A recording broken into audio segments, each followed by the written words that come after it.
Hello everyone, कैसे हैं आप सब। तो ये स्टूडेंट्स, आज का जो टॉपिक है वो है हमारा क्लास 10th का कोर्स बी का लास्ट चैप्टर, जिसका नाम है कारतूस, जिसे हम इंग्लिश में बुलेट्स भी बोलते हैं। और इसके जो राइटर हैं वो हैं हबीब तनवीर जी। कारतूस जो है वो एक एकांकी है स्टूडेंट्स। अब आप सोचोगे कि एकांकी क्या होता है। एकांकी यानी एक अंक वाला, यानी कि वज़ीर अली जिसके बारे में यहाँ पर इस चैप्टर में बात की गई है, उसकी ज़िंदगी का एक पार्ट, वन एक्ट प्ले भी जिसे हम बोलते हैं एकांकी को, तो वो है ये कारतूस। यानी एक पार्ट है उसकी लाइफ का, एक अंश है। बाकी और भी स्टोरी है आगे, लेकिन उसमें से कुछ एक पार्ट जो है वो एक चैप्टर बना दिया गया है हबीब तनवीर द्वारा, जिसका नाम है कारतूस। तो स्टूडेंट्स, इसके क्या मेन पॉइंट्स ऐसे हैं जो आपको ईजिली समझ आ जाए कि इस चैप्टर में है क्या, और इसके इंपॉर्टेंट क्वेश्चंस एज यूजुअल हम लास्ट में करेंगे कि कौन कौन से इंपॉर्टेंट क्वेश्चंस हैं। तो बिना किसी देरी के इस चैप्टर को स्टार्ट करते हैं और देखते हैं कि इसके मेन पॉइंट्स क्या बनने वाले हैं।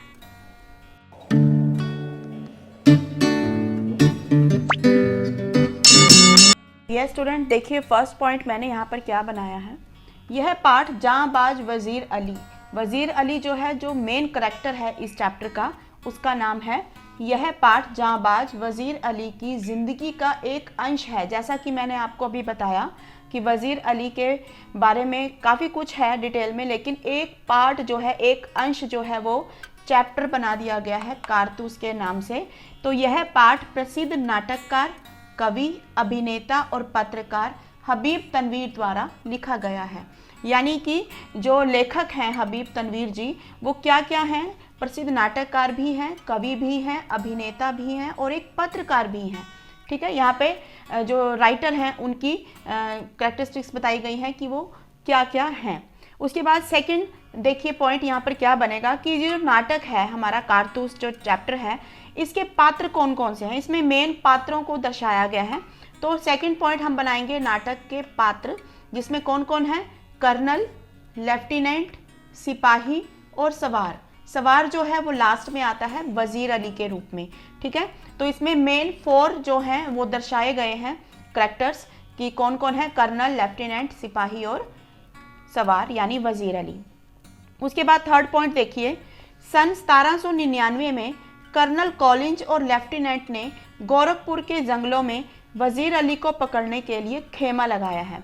अब यहाँ पर जो चैप्टर की यानी नाटक की जो स्टार्टिंग हो रही है वो कर्नल और लेफ्टिनेंट के बीच में बातचीत से हो रही है, और जो कर्नल कॉलिंज और लेफ्टिनेंट हैं वो सन 1799 में गोरखपुर के जंगलों में वज़ीर अली को पकड़ने के लिए खेमा लगाकर बैठे हैं, यानी कि तंबू लगाकर बैठे हैं।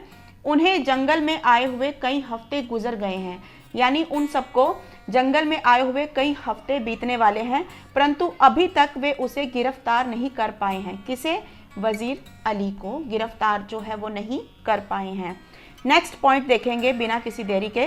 कर्नल ने लेफ्टिनेंट को बताया कि वज़ीर अली के कारनामे रॉबिन हुड की याद दिलाते हैं। ठीक है, अब कर्नल जो है लेफ्टिनेंट को बता रहा है कि जो वज़ीर अली है उसके जो कारनामे हैं, वो जो काम कर रहा है, वो रॉबिन हुड की याद दिलाते हैं। रॉबिन हुड जो है वो भी एक जांबाज सिपाही था, जिसकी याद में, यानी कि रॉबिन हुड को याद कर रहे हैं वज़ीर अली का नाम लेकर। तो सिर्फ 5 महीने के शासनकाल में जो वज़ीर अली है उसने सिर्फ 5 महीने जो है अवध पर शासन किया था। तो सिर्फ 5 महीने के शासनकाल में उसने अंग्रेज़ों को अवध से लगभग भगा ही दिया था, यानी कि वहाँ से अंग्रेज़ों को खदेड़ दिया था, निकाल दिया था। तो ये जो कर्नल है वो लेफ्टिनेंट को बता रहा है कि जो वज़ीर अली है उसकी खासियत भी बता रहे हैं। देखो यहाँ पर कि वज़ीर अली जो है वो रॉबिन हुड की तरह ही एक जांबाज सिपाही है। उसने सिर्फ 5 महीने के शासनकाल में, यानी कि अवध पर सिर्फ 5 महीने ही शासन किया, लेकिन इस 5 महीने के अंतर्गत उसने अंग्रेज़ों को अवध से लगभग भगा ही दिया है, खदेड़ ही दिया था। लास्ट देखिए यहाँ पर क्या बना है। लेफ्टिनेंट के पूछने पर कर्नल ने बताया, फिर लेफ्टिनेंट जो है वो कर्नल से पूछता है, तो उसने बताया कि सादत अली आसिफ उदौला का भाई है। अब यहाँ पर कुछ करैक्टर जो है वो पर्दे के पीछे दिखाए हुए हैं कि सादत अली है, आसिफ उदौला है। जो सादत अली है वो आसिफ उदौला का भाई है। ठीक है, मैं आगे आपको डिटेल में बताऊंगी कि सादत अली कौन है और आसिफ उदौला कौन है, शम्सु उदौला कौन है, वो सारे करैक्टर्स मैं आपको अभी आगे बताने वाली हूँ, तो बने रहिए मेरी वीडियो में। लेफ्टिनेंट के पूछने पर कर्नल ने बताया कि सादत अली आसिफ उदौला का भाई है और वह हमारा मित्र भी है। सादत अली जो है वो अंग्रेजों का मित्र भी है तथा ऐश पसंद आदमी है, यानी एक अय्याश किस्म का आदमी है जिसे ऐशो आराम बहुत पसंद है। तो स्टूडेंट्स इसको साथ के साथ जो है अपनी नोटबुक पे आप नोट डाउन करते जाएंगे। आगे हम पढ़ेंगे कि सादत अली कौन है, आसिफ उदौला कौन है और उनका क्या रिश्ता है वजीर अली के साथ। स्टूडेंट्स फिर आगे कर्नल जो है लेफ्टिनेंट के पूछने पर उसे बताता है कि सादत अली ने हमें आधी जायदाद और 10 लाख रुपए नगद दिए थे। वो आगे मैं आपको डिस्कस करूँगी, इसमें बताऊँगी इस पॉइंट के बाद कि क्या सीन था इसके पीछे। सादत अली ने हमें आधी जायदाद और 10 लाख रुपए नगद दिए थे। अब हम भी मौज में रहते हैं और वह भी यानी सादत अली भी। मैंने आपको स्टूडेंट्स बताया कि सादत अली जो है वो काफ़ी ऐशो आराम वाला अय्याश किस्म का आदमी है। और अब मैं आपको यहाँ पर बताने वाली हूँ कि आसिफ उदौला और सादत अली का आपस में क्या रिश्ता है, क्या कनेक्शन है। तो आसिफ उदौला जो है वो वज़ीर अली के पिता हैं, ठीक है। वज़ीर अली जो है आसिफ उदौला का पुत्र है और आसिफ उदौला का जो भाई है वो सादत अली है। अब इसके पीछे छोटी सी कहानी है जो आपके इसमें बताई गई है कि क्या कि जब आसिफ उदौला शासन कर रहे थे, जब आसिफ उदौला जो है अपने राज्य में शासन कर रहे थे, तो उसके बाद जब उनके कोई औलाद नहीं हुई तो उन्होंने सादत अली को बिठा दिया था। जब आसिफ उदौला शासन कर रहे थे तो उनके कोई भी औलाद नहीं हो रही थी, तो उन्होंने अपने भाई सादत अली को शासन पर बिठा दिया था। लेकिन जब आसिफ उदौला के घर वज़ीर अली ने, उनके पुत्र ने जन्म लिया, तो सादत अली को कहीं ना कहीं अपने मंसूबे जो थे डूबते नज़र आ रहे थे, क्योंकि उसने क्या किया हुआ था, उसने शासन अपनी तरफ करने की कोशिश की थी। सादत अली चाहता था कि उसे सारा शासन काल जो है आसिफ उदौला का मिल जाए, लेकिन जब वज़ीर अली का जन्म हुआ तो उसे अपने मंसूबे जो थे वो मिट्टी में मिलते नज़र आने लगे और इस तरह से वह अंग्रेज़ों के साथ मिल गया। कौन? सादत अली जो है वो अंग्रेज़ों के साथ मिल गया और अंग्रेज़ों ने सोचा कि सादत अली की मदद कर दें। और दूसरी तरफ सादत अली तो जो था वो अवध का शासन अपनी मुट्ठी में करना चाहता था, अवध का नवाब था।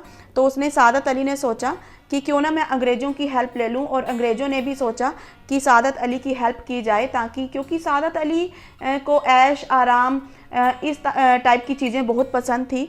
तो अंग्रेज़ों ने इसका फ़ायदा उठाया और सादत अली की मदद की वहाँ का नवाब बनने के लिए। तो इस तरह से सादत अली ने अंग्रेज़ों को यह वादा किया कि वह अपनी आधी जायदाद और 10 लाख रुपए नगद जो है वो अंग्रेज़ों को दे देगा। तो अवध की जो गद्दी पर था फिर उसको सादत अली को बिठा दिया गया। तो इस तरह अंग्रेज़ों ने उसकी मदद की और अवध का शासन जो था वो किसको मिल गया? सादत अली को मिल गया। अब दोनों खुश थे, दोनों, अब हम भी मौज में रहते हैं और वह भी, यानी कि अब आधी जायदाद भी सादत अली ने अंग्रेज़ों को दे दी और 10 लाख रुपए नगद भी दिए। तो इससे क्या थे, अंग्रेज़ भी मौज कर रहे थे और सादत अली भी जो था वो मौज में था। तो सादत अली जो था वो बहुत ही अय्याश किस्म का आदमी था, मैंने आपको बता दिया। वो हमेशा राग रंग में डूबा रहता था। तो इन सब चीज़ों का जो है अंग्रेज़ों ने बहुत ही फ़ायदा उठाया। उसके बाद देखिए क्या पॉइंट बनता है नेक्स्ट हमारा। फिर कर्नल ने आगे बताया, जो कर्नल है वो लेफ्टिनेंट को बता रहा है कि अफ़गानिस्तान के बादशाह को हमले की दावत सबसे पहले टीपू सुल्तान ने दी थी। यानी कि अफ़गानिस्तान का जो बादशाह है उसको हमले की, किस पर हमला करना था? अंग्रेज़ों पर जो हमला करना था। तो अफ़गानिस्तान के बादशाह को हमले की दावत जो है सबसे पहले टीपू सुल्तान ने दी थी। टीपू सुल्तान ने कहा था अफ़गानिस्तान के बादशाह को कि तुम यहाँ पर आओ और हमला करो और इन अंग्रेज़ों को यहाँ से निकालो। फिर उसके बाद वज़ीर अली ने अफ़गानिस्तान के बादशाह को दावत दी थी और उसके बाद फिर बंगाल के नवाब शम्सुद्दौला ने, अब शम्सुद्दौला देखो कौन है? बंगाल का नवाब है। तो बंगाल के नवाब शम्सुद्दौला ने भी उसे निमंत्रण भेजा था कि वो यहाँ पर आए और अंग्रेजी शासन को यहाँ पर ख़त्म करे। तो अब ये ब्रैकेट में लिखेंगे लाइन आप कि अब यहाँ वो बता रहा है कि हिंदुस्तान में अंग्रेजी शासन की नींव डगमगा रही है। कौन बता रहा है? कर्नल जो है लेफ्टिनेंट को बता रहा है कि अब यहाँ पर यानी हिंदुस्तान में जो अंग्रेजी शासन है इन सभी सुल्तानों की, नवाबों की आपस में मिली भगत हो गई है। तो हमारा जो अंग्रेजी शासन है वो, उनकी जो नींव है वो डगमगाने लगी है। उसके बाद नेक्स्ट पॉइंट देखिए क्या बनाया है। फिर कर्नल तथा लेफ्टिनेंट दोनों ही हिंदुस्तान में अंग्रेजी राज के शासन के संबंध में चिंता प्रकट करने लग जाते हैं, यानी दोनों ही यह सोचकर परेशान होने लगते हैं कि जो अंग्रेज हैं उनकी जो नींव है, उनका जो शासनकाल है वो डगमगाने लगा है, और तो उसके संबंध में जो है वो दोनों आपस में चिंता प्रकट करने लगते हैं तथा वजीर अली को ना पकड़ पाने का अफसोस भी प्रकट करते हैं कि वो इतना जाबाज सिपाही ही है कि हमारी पकड़ में ही नहीं आ रहा है। साथ ही वे वजीर अली की वीरता की भी प्रशंसा करते हैं, जैसा कि मैंने आपको पहले पॉइंट लिखवा दिया है कि उन्होंने वजीर अली को रॉबिन हुड की जो है उपाधि दी है कि वो जिस प्रकार रॉबिन हुड एक जांबाज सिपाही था, उसी प्रकार वजीर अली भी एक वीर सैनिक है, और उसकी वीरता की जो प्रशंसा है वो दोनों कर्नल और लेफ्टिनेंट करने लगते हैं। ये स्टूडेंट्स आगे बढ़ते हैं, लेकिन आगे बढ़ने से पहले जिन स्टूडेंट्स ने अभी तक वीडियो को लाइक नहीं किया है वो जाकर लाइक कर दें। और देखिए स्टूडेंट्स, इसके बाद हम जो है क्या इसके बाद मेन पॉइंट बनता है हमारे सामने। लेफ्टिनेंट के पूछने पर कर्नल ने बताया कि वजीर अली को उसके पद से हटाने के बाद 3 लाख रुपए सालाना यानी एनुअली यानी वार्षिक वजीफ़े के रूप में तय करके उसे बनारस भेज दिया गया। यानी कि लेफ्टिनेंट जब उससे पूछता है कर्नल से, तो कर्नल उसको आगे बताता है कि वज़ीर अली को यानी अवध के तख्त से हटाकर, अवध के शासन से हटाकर जो है उसको बनारस भेज दिया गया, और उसके पद से हटाने के बाद उसे 3 लाख रुपए सालाना यानी 3 लाख रुपए उसे वार्षिक जो है वजीफ़े के रूप में भी देने के लिए तय किया गया था। ये हमारा फर्स्ट बनता है मेन पॉइंट्स। उसके बाद देखिए क्या है। जब गवर्नर जनरल ने उसे कलकत्ता बुलाया, उसे यानी किसे, वज़ीर अली को, जब गवर्नर जनरल ने उसे कलकत्ता बुलाया तो उसने हमारे वकील के पास जाकर शिकायत की, यानी अंग्रेज़ों के वकील के पास जाकर शिकायत की, और फिर गुस्से में खंजर से उसका काम तमाम कर दिया। किसने, वज़ीर अली ने। स्टूडेंट्स यहाँ पर थोड़ा सा डिटेल में हम समझेंगे कि इस पॉइंट में क्या है, क्या मेन चीज़ है कि जब गवर्नर जनरल ने वज़ीर अली को कलकत्ता बुलाया तो उसने हमारे वकील के पास जाकर, यानी कि अंग्रेज़ों के वकील के पास गया। कौन, वज़ीर अली गया कि मुझे गवर्नर जनरल जो है वो बार बार क्यों बुला रहा है। वो सिर्फ बात करने के लिए गया था, लेकिन जो वकील था वो अंग्रेज़ों का वकील था। उल्टा उसने क्या किया, उसने वज़ीर अली को ही बुरा भला कहना स्टार्ट कर दिया, जिससे वो वज़ीर अली जो था वो गुस्से में आ गया, और उसने गुस्से में आके जो था खंजर से उस वकील की हत्या कर दी, उसका काम तमाम कर दिया। तो ये हमारा ये वाला मेन पॉइंट है। उसके बाद देखिए नेक्स्ट क्या लिखा है।